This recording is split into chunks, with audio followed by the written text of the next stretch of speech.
Hi front, ഇന്ന് Chinku and മീയുടെ ഒരു പുതിയ വീഡിയോയില് നമ്മുടെ നാടൻ റെസിപ്പി ആയിട്ടുള്ള മാമ്പഴ പുളിശ്ശേരി ആയിട്ടാണ് കേട്ടോ വന്നിട്ടുള്ളത്. അപ്പൊ ഇത് മാങ്ങാ സമയത്ത് എല്ലാ വീടുകളിലും മാമ്പഴ പുളിശ്ശേരി ഉണ്ടാവും. അപ്പൊ നമുക്ക് ഇതിനായിട്ട് ഇവിടെ ഞാൻ ചക്കരക്കട്ടി എന്ന് പറയുന്ന മാങ്ങയായിട്ട് എടുത്തു വെച്ചിട്ടുള്ളത്.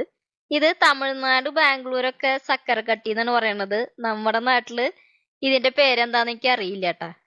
അപ്പൊ ഈ മാങ്ങ വെച്ചിട്ടാണ് ഞാനിവിടെ ഇത് തയ്യാറാക്കി എടുക്കുന്നത്. അപ്പൊ ഇതിനായിട്ട് ഞാനിവിടെ ദേ ഒരു 5 മാങ്ങ എടുത്തു വെച്ചിട്ടുണ്ട്. പിന്നെ ഇതിന്റെ തൊലി ഇതേ ഇങ്ങനെ നമുക്ക് പെട്ടെന്ന് തന്നെ ഇങ്ങനെ ചീന്തി എടുക്കാനായിട്ട് പറ്റും.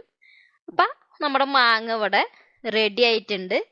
ഇനി ഇതിലേക്ക് ആവശ്യമായിട്ടുള്ള പൊടികൾ നമുക്ക് ആഡ് ചെയ്ത് കൊടുക്കണം. അപ്പൊ ആദ്യം തന്നെ ഇതിലേക്ക് കുറച്ച് മുളക് പൊടിയാണ് കേട്ടോ ഇട്ട് കൊടുക്കുന്നത്. പിന്നെ ഇതേ രീതിയിൽ തന്നെ കുറച്ച് മഞ്ഞൾപ്പൊടിയും പിന്നെ കുറച്ച് ഉപ്പും കൂടി ഇട്ട് കൊടുക്കാം. ഇതിലേക്ക് 2 പച്ചമുളക്, ആ 2 പച്ചമുളക് ജസ്റ്റ് ഒന്ന് ഇങ്ങനെ ഒന്ന് കീറിയിട്ട് അതിലേക്ക് ആഡ് ചെയ്ത് കൊടുക്കുന്നുണ്ട്. പിന്നെ എന്താ പറയാ, കറിവേപ്പില ഉണ്ടല്ലോ, പിന്നെ ഇതിലേക്ക് നമുക്ക് കറിവേപ്പില ഇട്ട് കൊടുക്കുന്നുണ്ട്. അതിനുശേഷം കുറച്ച് വെള്ളം കൂടി ആഡ് ചെയ്ത് കൊടുക്കാം. അപ്പോൾ ഇവിടെ ഒരു ഗ്ലാസ് വെള്ളത്തിന്റെ അടുത്ത് ഞാൻ ആഡ് ചെയ്ത് കൊടുത്തിട്ട് ഇതിന്റെ നമ്മൾ എന്ത് ചെയ്യുന്നുണ്ടെങ്കിൽ ഇതിനെ ഇങ്ങനെ പിഴിഞ്ഞെടുക്കണം. കാരണം എന്താണെന്ന് വെച്ചിട്ടുണ്ടെങ്കിൽ ഇതിലെ പൾപ്പ് ഉണ്ടല്ലോ, അത് നമ്മുടെ കറിയിലേക്ക് നല്ലവണ്ണം കിട്ടാൻ വേണ്ടിയിട്ടാണ് അങ്ങനെ എടുക്കുന്നത്. എന്നിട്ട് ഇതിനെ അടച്ചു വെച്ചിട്ട് നല്ലവണ്ണം ഒന്ന് വേവിച്ചെടുക്കാം. അപ്പൊ അതിനു മുന്നായിട്ട് ഇതിലേക്ക് നമുക്ക് കുറച്ച് ശർക്കര ആഡ് ചെയ്ത് കൊടുക്കുന്നുണ്ട്.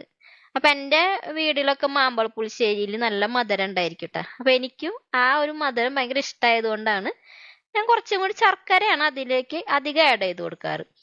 എന്നിട്ട് ഇതിനെ നമുക്ക് അടച്ചു വെച്ചിട്ട് വേവിച്ചെടുക്കാം. ഇനി നമുക്ക് അരപ്പ് തയ്യാറാക്കണം. അപ്പൊ അതിനായിട്ട് ഇവിടെ ഞാൻ കുറച്ച് നാളികേരം ആഡ് ചെയ്ത് കൊടുക്കുന്നുണ്ട്. അതിനുശേഷം കുറച്ച് എന്താ പറയാ, നമ്മുടെ കുരുമുളക് ഉണ്ടല്ലോ, ആ മുഴുവനോടെയുള്ള കുരുമുളകും പിന്നെ ഇതിലേക്ക് ജീരകം ആഡ് ചെയ്ത് കൊടുത്തിട്ട് കുറച്ച് വെള്ളം കൂടി ഒഴിച്ച് നല്ലവണ്ണം ഒന്ന് അരച്ചെടുക്കാം. അപ്പൊ നമ്മുടെ അരപ്പ് ഇവിടെ റെഡി ആയിട്ടുണ്ട്. ഇനി നമുക്ക് നമ്മുടെ മാങ്ങ എന്തായെന്ന് നോക്കാം. അപ്പൊ നല്ല രീതിയിലൊക്കെ ഇതൊന്ന് തിളച്ച് വന്നിട്ടുണ്ട്. അപ്പൊ ആ മാങ്ങയൊക്കെ അതില് നല്ലവണ്ണം മിക്സ് ആയിട്ടുണ്ട്. ഇനി ഇതൊരു വളരെ സിമ്പിൾ ആയിട്ടുള്ള കറി ആയതുകൊണ്ട് തന്നെ പെട്ടെന്ന് തന്നെ നമ്മുടെ ഈ കറി ഉണ്ടാക്കൽ തീരുട്ടാ, അത്രയും സിമ്പിൾ ആയതുകൊണ്ട്. ഇനി ഇതിലേക്ക് നമുക്ക് എന്ത് ചെയ്യണം, അരപ്പ് ആഡ് ചെയ്ത് കൊടുക്കാം. അപ്പൊ ഞാനിവിടെ നമ്മുടെ അരപ്പൊക്കെ ഇതിലേക്ക് ഒഴിച്ചു കൊടുക്കുകയാണ് ചെയ്യുന്നത്. പിന്നെ നമുക്ക് ഇത്തിരിയും കൂടിയും വെള്ളമൊക്കെ ഒന്ന് ഒഴിച്ചിട്ട് മുഴുവനായിട്ട് അതിലേക്ക് ആഡ് ചെയ്ത് കൊടുക്കാം. ഇനി ഇതിലേക്ക് എന്താണെന്ന് വെച്ചിട്ടുണ്ടെങ്കിൽ നമുക്ക് കുറച്ച് തൈര് ആഡ് ചെയ്ത് കൊടുക്കണം. അപ്പൊ നമ്മുടെ ലാസ്റ്റ് ഇതിലേക്ക് ഇത്തിരി പുളി വേണമല്ലോ, അപ്പൊ അതിന് വേണ്ടിയിട്ട് കുറച്ച് തൈരാണ് ആഡ് ചെയ്ത്. ഇത് നമ്മളൊന്ന് മിക്സിയുടെ ജാറിലൊന്ന് ഇട്ടിട്ട് അടിച്ചെടുക്കണം.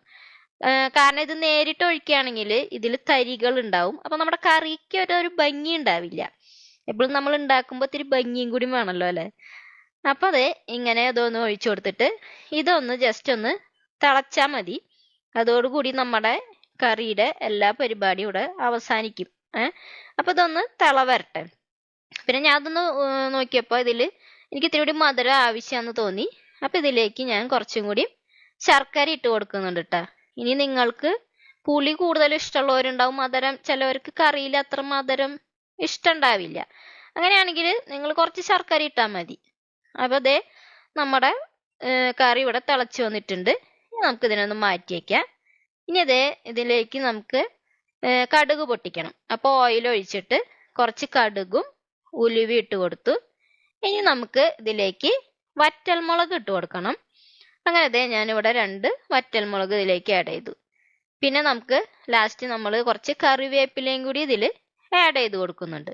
അപ്പോൾ കുറച്ച് കറിവേപ്പിലയും കൂടി ഇട്ടിട്ട് ഇതൊന്ന് ജസ്റ്റ് ഒന്ന് മൂത്ത് വന്നു കഴിഞ്ഞാൽ നമ്മുടെ താളിക്കാനുള്ള ഇത് റെഡി ആയിട്ടുണ്ട്. അപ്പൊ ഇതിലെ നമ്മുടെ കറിയിലേക്ക് ഇതൊന്ന് ആഡ് ചെയ്ത് കൊടുക്കാം. അങ്ങനെ ഇതും കൂടി ഇട്ട് കൊടുത്താൽ നമ്മുടെ മാമ്പഴ പുളിശ്ശേരി ഇവിടെ റെഡിയായി. അപ്പൊ നോക്കി, വളരെ സിമ്പിളാണ്. മാത്രമല്ല ഈ മാങ്ങ എന്ന് പറയുമ്പോൾ ഈ സീസണിലാണെങ്കിൽ ഇത് മാങ്ങ കിട്ടാൻ നമുക്ക് ഒരു പാടുമില്ല. അപ്പൊ പെട്ടെന്ന് തന്നെ ഉണ്ടാക്കാൻ പറ്റുന്ന വളരെ സിമ്പിൾ ആയിട്ടുള്ള ഒരു റെസിപ്പിയാണിത്. അപ്പൊ നിങ്ങൾ എല്ലാവരും ഇതൊന്ന് ട്രൈ ചെയ്ത് നോക്കുക. നോക്കിയിട്ട് നിങ്ങളുടെ അഭിപ്രായങ്ങളൊക്കെ ഒന്ന് അറിയിക്കുക. അപ്പോൾ നമുക്ക് അടുത്ത വീഡിയോയിലൂടെ വീണ്ടും കാണാം. അപ്പോൾ അതുവരെയ്ക്കും പിന്നെ നിങ്ങളുടെ സപ്പോർട്ട് ഞാനിവിടെ പ്രതീക്ഷിക്കുന്നുണ്ട്. അപ്പോൾ എല്ലാവർക്കും ഓക്കെ ബൈ.